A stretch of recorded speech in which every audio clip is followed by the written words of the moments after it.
برید برای معرفی منو و آپشن‌های دستگاه ونکوش 540. این دکمه پاور دستگاهه که شما با فشار دادنش میتونید دستگاه رو روشن بکنید.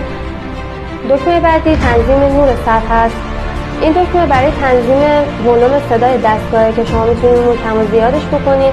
بعدی تنظیم حساسیته که با توجه به زمینی که دارین روش کار میکنین میتونید حساسیت دستگاه رو کم و زیاد بکنید. دکمه بعدی دکمه شخصی سازیه که با استفاده از این دکمه شما میتونید توی این قسمت یه سری کدا رو حذف بکنید.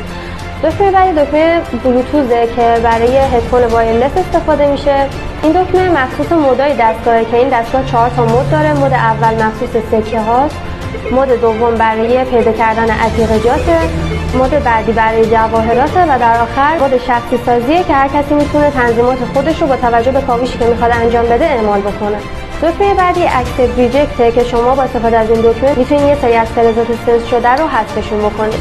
دکمه بعدی پین پوینت که برای نقطه یابی دقیق‌تر استفاده میشه و در آخر دکمه اول متاله که وقتی که شما این دکمه رو فعال میکنین دستگاه بر تمام فلزات کاوش رو انجام میده.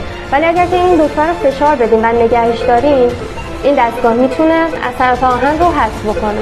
روی صفحه نمایش این دستگاه یه سری علامت هست که من الان واسهتون توضیحشون میدم.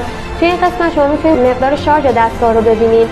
این علامت برای نور صفحه است که وقتی که فعالش می‌کنید روی صفحه براتون نمایش داده میشه. بعدی علامت بلوتوث دستگاهه. این یکی علامت ولوم دستگاهه. این علامت شاخص میزان حساسیت دستگاهه که گفتیم میتونید با این دکمه کم و زیادش بکنید. توی این قسمت دستگاه یه سری کدا بهتون نشون میده که وقتی که دستگاه یه فلز رو پیدا میکنه توی این قسمت بهتون یه سری کدا رو نشون میده. حالا اینجا که کداهایی دارن کم و زیاد میشن به خاطر اینکه ما توی محیط دفتری هستیم و دستگاه ثبات نداره.